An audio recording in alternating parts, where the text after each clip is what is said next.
Aravalli LCB પોલીસને મોટી સફળતા મળી છે। ઘરફોડ, ચોરી, લૂંટ, ધાડ અને આર્મ્સ એક્ટ સહિતના 24 ગુનાઓમાં સંડોવાયેલ લાલુ મંડલોઈ આરોપીની ધરપકડ કરવામાં આવી છે। પોલીસે આંતરરાજ્ય ગેંગના મુખ્ય સૂત્રધાર લાલુ મંડલોઈની ધરપકડ કરી છે। મળતી માહિતી મુજબ આરોપી પોતાની ગેંગ સાથે મળીને લગભગ 2 મહિના પહેલા મોડાસા ગ્રામ્ય પોલીસ સ્ટેશન વિસ્તારમાં એક કારમાં ચોરીની ઘટનાને અંજામ આપ્યો હતો। આ દરમિયાન આરોપીએ ઘરના લોકોને બંધક બનાવી સોના ચાંદીના દાગીના લૂંટી લીધા હતા। બાદમાં આ દાગીના બજારમાં વેચવામાં મુશ્કેલી પડતા તેને રણીઓ બનાવી વેચવા માટે મોડાસા આવ્યો હતો, ત્યારે એલસીબી પોલીસે તેને ઝડપી લીધો હતો।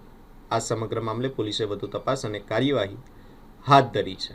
નાયબ પોલીસ મહાનિરીક્ષક શ્રી વીરેન્દ્રસિંહ યાદવ સાહેબ, ગાંધીનગર વિભાગ, ગાંધીનગર તથા અરવલ્લી મોડાસા પોલીસ અધિક્ષક શ્રી મનોહરસિંહ જાડેજા સાહેબના માર્ગદર્શન અને અનુસંધાને મિલકત સંબંધી તેમજ ચોરી, મોબાઈલ ચોરી, ઘરફોડ, ધાડ જેવા ગુના અટકાવવા સારું અમને સૂચના આપવામાં આવેલ હતી। તે અનુસંધાને ગઈ તારીખ 2/2/2026ના રોજ મોડાસા મલપુર રોડ ખાતે અંજની સોસાયટી આવેલી છે।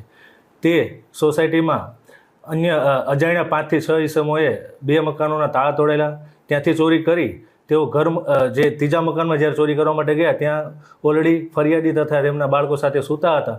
એ મકાનમાં પણ તેઓ ઘૂસીને ફરિયાદીને ડાબા હાથે લાકડી મારી તથા બીજા અન્ય આરોપીઓએ 2 ડિસમિસ બતાવી અને ત્યાંથી સોના દાગીનાની રોકડ રકમની ચોરી કરી ગયેલ હતા। તે અનુસંધાને અમોને ઉપલા અધિકારી તરફથી સૂચના મળતા અમે અરવલ્લી જિલ્લામાં એલસીબી શાખાએ સીસીટીવી કેમેરાઓનું કેપ્ચરિંગ કરી તેમજ એનો રૂટ મેપ તથા તેનો પાથ ચેક કરી તેમજ અન્ય જે આંતરરાજ્ય તથા લોકલ જિલ્લાઓ તથા રાજ્યની ગેંગોનો છે એને આપણે ઇતિહાસ કઢાવી અને પહોંચતા એમપી સુધી અમને હકીકત મળેલી।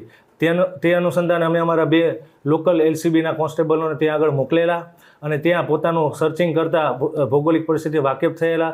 ત્યારે અમને ચોક્કસ માહિતી મળી કે સદર ચોરીનો કરનાર ઈસમ એમપી ગેંગનો માણસ છે, જે રાજકોટથી મોડાસા ખાતે આવનાર હોય। એ ચોક્કસ હકીકત બાતમી આધારે તેઓ મોડાસા ખાતે આવતા અલગ અલગ ટીમોને ડિવાઈડ કરી તેમનો ટાસ્ક ફોર્સ સોંપી મોડાસા ખાતે તેમને બજારમાંથી ઝડપી લેવામાં આવેલ હતો। તેમની અંગ ઝડપી કરતાં તેની પાસેથી સોના અઢી તોલા સોનાની રેણ તથા ચાંદીની 15 તોલાની રેણ તથા અન્ય રોકડા રૂપિયા તથા મોબાઈલ મળી આવેલ અને એને કબૂલાત કરેલી કે આજથી 2 માસ પહેલાં મેં આ જગ્યાએ ચોરી કરેલ હતી, જેવી મારી પાસે ચોક્કસ માહિતી હતી। એની સાથે 5 થી 6 ઈસમો બીજા પણ હતા, જે પણ હાલ પકડવાના બાકી હોય તેમનો પણ ગુનાહિત ઇતિહાસ બહુ ગંભીર છે।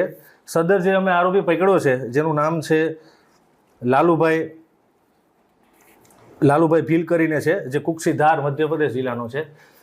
તેમના વિરુદ્ધમાં અગાઉ 13 ગુનાઓ નોંધાયેલા છે, જે બધા ગંભીર પ્રકારના ગુનાઓ છે, જે પૈકી 3 ગુનામાં હાલ એ વોન્ટેડ છે।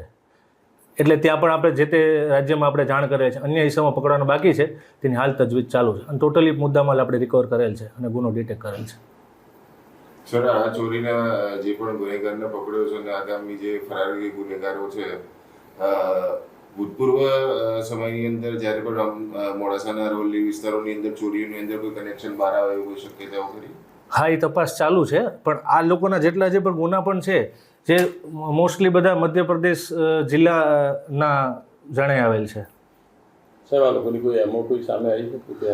ખાસ કરીને આ લોકોની એમો એવું છે 5 થી 6 જણાની ટુકડી સાથે આવે છે અને જ્યાં પણ જે બંધ મકાનને ટાર્ગેટ વધારે કરતા હોય છે, પણ જ્યારે એવું લાગે કે આ જગ્યાએ જેને ખેતરના ભાગે જે મકાનો હોય છે, જ્યાંથી જેને ભાગી છૂટવાનો, નાસી છૂટવાનો ઇઝી મોકો મળતો હોય છે, તો લોકો ઘરમાં ઘૂસીને પણ કોઈ પણ અંદર એસોલ્ટ કરી શકે છે અને ત્યાંથી લૂંટધાડ કરી શકે છે।